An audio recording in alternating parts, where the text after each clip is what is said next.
Have you ever felt exhausted? Not from work, not from life, but from a person? You wake up motivated, clear-minded. Then after one conversation, one message, one interaction, your energy is gone. You start doubting yourself. You replay conversations in your head. And slowly, quietly, you feel smaller. Here's the uncomfortable truth most people never consider. Some people don't destroy you loudly. They do it silently. They don't attack you. They don't openly hate you. They stay close, while slowly eroding your confidence, your clarity, and your inner peace. Stoicism warned us about this centuries ago, not about evil villains, but about unguarded minds in the presence of the wrong people. Today, you're going to learn 6 subtle signs someone may be secretly destroying you. And more importantly, how a Stoic recognizes the pattern, regains control, and protects his inner fortress without drama, guilt, or emotional reaction. Stay until the end, because sign number 6 is the one most people ignore, and the one that costs them years of their life. 1. They constantly undermine your confidence. At first, it doesn't look like an attack. It sounds harmless, a joke, a comment, a helpful observation. They say things like, "You're too sensitive." "Are you sure you can handle that?" "I'm just being honest." But over time, something changes. You start second-guessing yourself. You hesitate before speaking. You replay conversations in your head, wondering if you are wrong again. This is not coincidence. This is erosion. People who secretly destroy you rarely confront you head-on. They weaken your self-trust first, because once you doubt yourself, you become easier to influence, easier to control, easier to shrink. Stoicism has a brutal clarity about this. Epictetus warned that the moment you hand over your judgment to another person, you give them power over your inner life. This is not because they're strong, but because you stopped standing guard. Notice the pattern. They don't insult you openly. They frame their words as concern, as humor, as truth. But the result is always the same. You leave the interaction feeling smaller than when you entered it. In the workplace, this shows up as subtle doubt planted before meetings. In friendships, as jokes that always seem to land at your expense. In families, as constant comparison, never quite approving, never fully supportive. And here's the key Stoic insight most people miss. A person who is secure does not need to shrink others. When someone repeatedly undermines your confidence, they are revealing their own inner disorder, not your inadequacy. So what is the Stoic response? Not confrontation, not emotional explanation, not proving yourself. A Stoic does not wrestle in the mud. Instead, use the 3P protocol. Pause. Do not react emotionally. Emotional reactions confirm their leverage. Probe. Silently observe the pattern. Ask yourself, does this happen once or every time? Stoicism teaches us to trust patterns, not isolated events. Protect. You protect your mind by adjusting proximity. Less sharing, less explanation, less access. You do not owe anyone full access to your inner world. And here is the hardest truth, but the most freeing one. You don't need to convince them you're capable. You need to stop auditioning for approval. Confidence in Stoicism is not loud. It's quiet alignment between judgment and action. When you stop seeking validation from someone who undermines you, their influence collapses on its own. End this sign with a discipline, not a feeling. Repeat this to yourself after every draining interaction. I trust my judgment, not because you're perfect, but because your mind is not a democracy. 2. They drain your energy. After every interaction, there is a simple test most people ignore. Ask yourself this. How do you feel after being around them? Not during the conversation, not while you're being polite, but after. If you consistently feel tired, mentally foggy, emotionally heavier, that's not chemistry, that's not coincidence, that's extraction. Some people don't take your time, they take your energy. Every interaction becomes about them, their problems, their drama, their emotions, their endless need to be seen, heard, reassured. And you become the container. At first, you tell yourself you're being kind, understanding, patient, but slowly, a pattern forms. You start dreading interactions. You delay replies. You feel relief when plans get cancelled. Stoicism has a very direct lens for this. And Marcus Aurelius reminded himself daily that his energy was finite, and that giving it recklessly was a form of self-betrayal.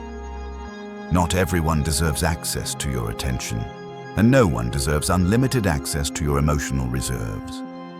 Here's the dangerous illusion. If I just listen more, if I help more, it will balance out. It doesn't, because energy-draining people are not looking for resolution. They are looking for regulation, using you to stabilize what they refuse to manage themselves. Notice the signs. They rarely ask how you are. And if they do, it's a bridge back to themselves. They resist solutions but repeat the same problems. They feel calmer after talking to you, while you feel worse. That asymmetry matters. Stoicism teaches a hard but liberating rule. If an interaction consistently leaves you weaker, distance is not cruelty. It is wisdom. So what is the Stoic response? Not confrontation, not lectures, not emotional dumping. You apply controlled withdrawal. First, reduce frequency. You don't disappear. You don't announce. You simply become less available. Second, reduce depth. Shorter responses. Fewer emotional investments. No rescuing. Third, observe the reaction. A healthy person adjusts. An energy drainer escalates, guilts, or panics, and that reaction tells you everything. Here's the uncomfortable truth most people avoid. If someone only values you for what you provide emotionally, they don't value you. They consume you. Stoicism is not about hardening your heart. It's about protecting your inner state so you can live with clarity and strength. End this sign with a boundary, not an argument. Repeat this silently. Peace is not negotiable. You don't need to justify it. You don't need permission. Energy is life, and a Stoic does not give his life away in small, invisible pieces. 3. They disguise control as care. This one is dangerous because it looks like love. They say, "I'm just worried about you. I know what's best for you. I'm only trying to protect you." And at first, it feels comforting. Someone paying attention, someone involved, someone who cares. But slowly, something shifts. Your decisions are questioned.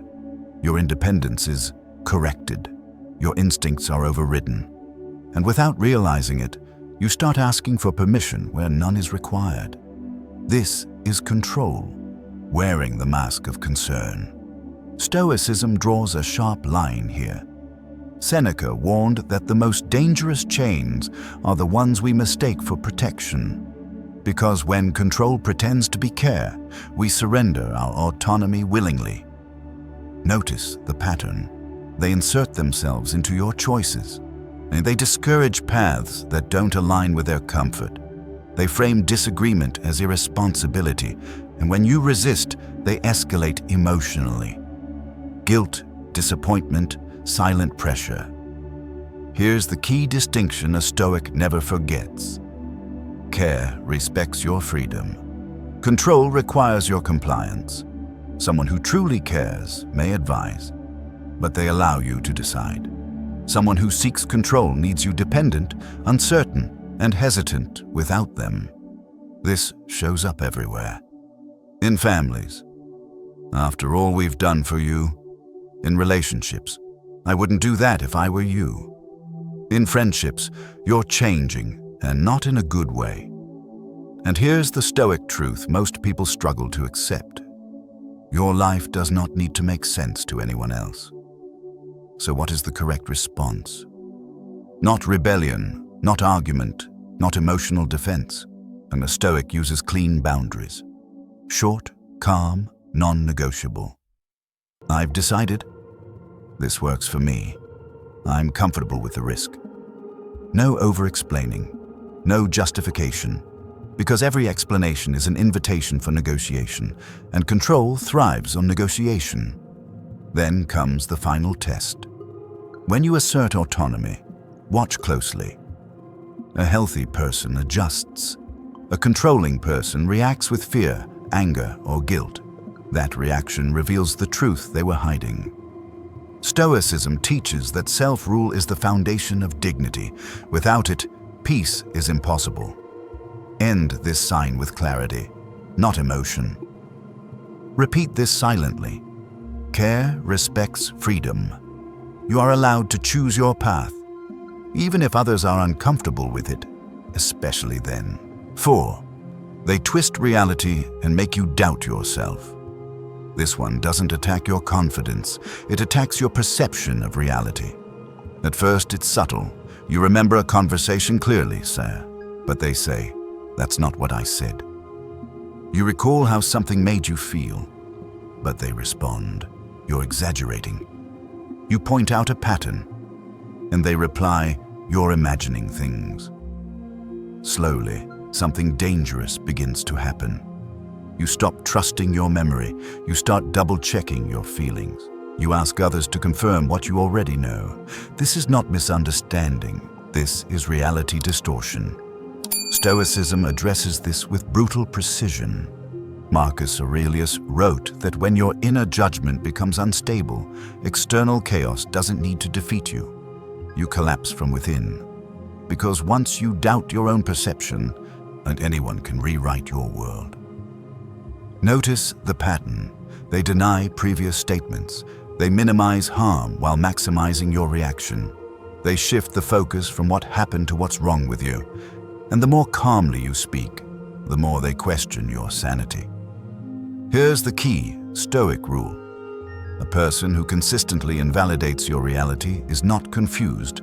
They are strategic. Not always consciously, but consistently. This tactic is especially powerful because it keeps you stuck. You argue facts. They argue emotions. You bring clarity. They introduce fog.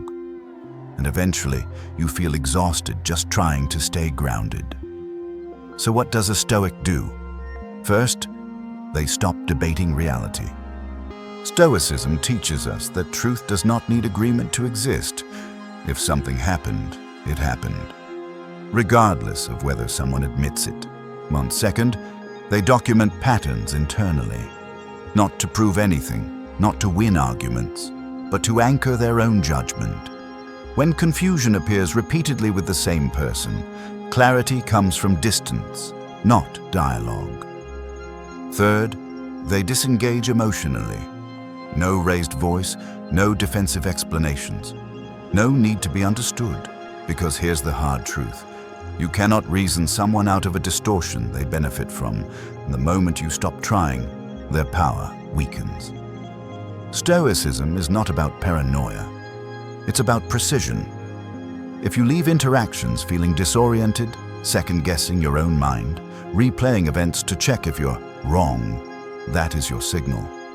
End this sign with discipline, not debate. Repeat this silently. I trust patterns, not persuasion. Your mind is your final authority, and a Stoic never hands that authority away. 5.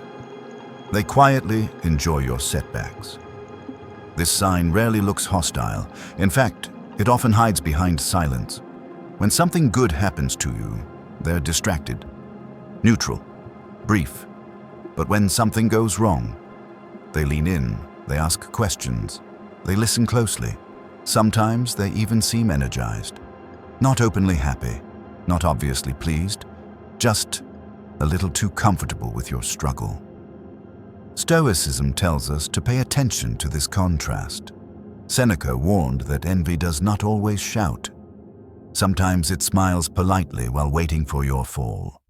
Notice the pattern. Your success is minimized. Your growth is questioned. Your failures are remembered. They may say things like, "I knew that wouldn't work." That's what happens when you rush.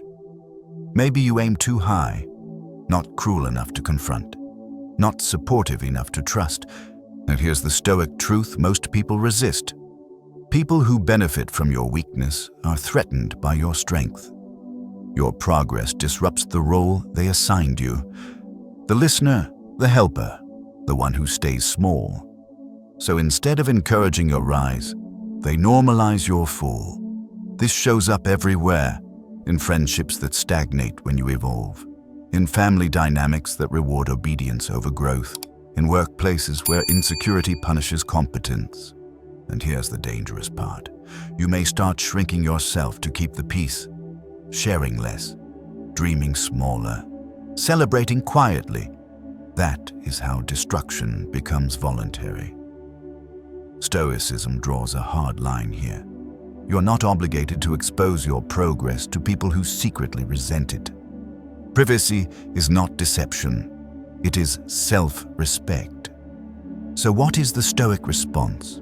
Well, first, stop oversharing your plans, your wins, your next moves. Keep them minimal and factual. Second, watch reactions, not words. A supportive person expands with your growth. An envious one contracts. Third, redirect your energy upward. Spend time with people who challenge you, not those who feel challenged by you. And remember this: not everyone who claps for you is rooting for you. Stoicism is not about suspicion, it's about discernment. When someone consistently shows more interest in your setbacks than your success, they are telling you, quietly, where they stand. End this sign with restraint, not resentment.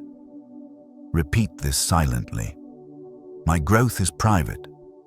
Not because you're afraid, but because not everyone deserves a front row seat to your evolution. 6. They never take responsibility. This is the final sign. And once you see it, everything becomes clear. They are never wrong. There's always a reason, an excuse, a justification, someone else to blame. If they hurt you, you misunderstood. If they crossed a line, you're too sensitive. If something fails, circumstances weren't fair. Apologies, if they come at all, sound like this: "I'm sorry you feel that way. That wasn't my intention." Notice what's missing: ownership, accountability, change. Stoicism treats this as a serious warning sign. A person who refuses responsibility cannot correct themselves, and a person who cannot correct themselves will repeat the same harm endlessly. The danger isn't the mistake. Everyone makes mistakes. The danger is the pattern without repair. Notice how conflicts with them never truly end. They pause, they reset, then they happen again, slightly worse each time. And you are always the one expected to adapt. Here is the Stoic principle most people avoid. You cannot build peace with someone who refuses self-examination, because growth requires friction, and accountability is the friction they avoid at all costs. So what is the Stoic response? You stop arguing, you stop explaining, you stop hoping for insight that has never arrived. Instead, you practice detachment without drama, not punishment, not revenge, not emotional withdrawal as a tactic, just clarity. You reduce expectations, you reduce access, you reduce exposure, and you let reality teach the lesson you no longer try to deliver. This is where many people hesitate. They think distance is cruel, that leaving is abandonment, that staying silent is weakness. Stoicism says the opposite. Self-respect is not cruelty, it is clarity in action. When someone shows you, repeatedly, that responsibility is not part of their character, believe them, and move accordingly. End this sign with a final discipline. I don't argue with patterns, because patterns don't lie. People do. From awareness to boundaries. Now step back for a moment. You've just heard 6 signs. Not accusations, not labels. Patterns. Ask yourself quietly, without judgment. Do I feel smaller around this person? Do I feel drained after interacting with them? Do I explain myself more than I act? Do the same problems repeat without resolution? If the answer keeps returning yes, Stoicism offers a hard but necessary truth. Awareness without boundaries is self-betrayal. Seeing clearly means nothing if you continue to place yourself in the same position, hoping for a different outcome. This is where Stoic discipline begins. Apply the 4-step Stoic response. Observe. Name the behavior, not the person. Stay factual. Stay grounded. Pause. Slow the emotional reflex. Power begins where reaction ends. Judge correctly. Ask one question only. Is this within my control? Detach. Reduce access calmly, not out of anger, but out of alignment. No speeches, no dramatic exits, no final explanations. Just a quiet adjustment between what you see and how you move. Because Stoicism is not about confrontation. It's about self-command. Final message. Some people don't destroy you with violence. They do it with proximity. That's why Stoicism doesn't teach you to fight everyone. It teaches you to choose distance wisely. You're not here to fix broken characters. You're here to protect your mind, your energy, and your time. Remember this. Distance is not hatred. Silence is not weakness. And walking away is sometimes the highest form of self-respect. If this resonated, comment below. I choose peace. And if you know someone who needs clarity more than comfort, share this with them. Because the Stoic path isn't about making life easy. It's about making you unshakable.